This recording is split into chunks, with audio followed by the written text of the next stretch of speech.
The first idea for the fountain came while I was still on Good Living. I don't remember the exact date. Specifically is the birth of the fountainhead as such.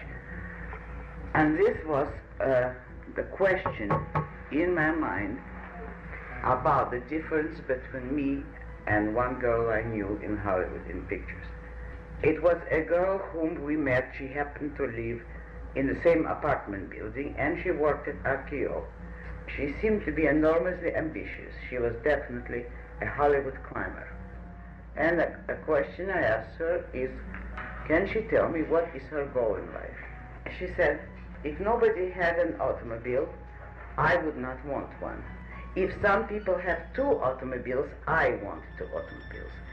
It was literally like one of those light bulbs going off in my mind, like a dramatic revelation, that I saw immediately the principle, the difference between me and this girl, and that was Rourke and Kitty.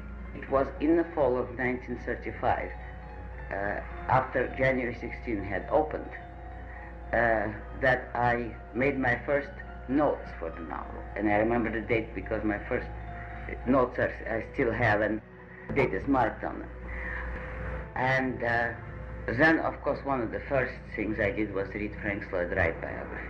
There were very few books, except Frank Lloyd Wright's biography, on the careers of architects, practically none.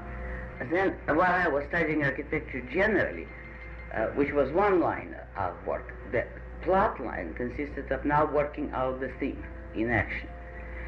And it was really worked out theoretically. For instance, the characters of Wynand and Toohey were the next step.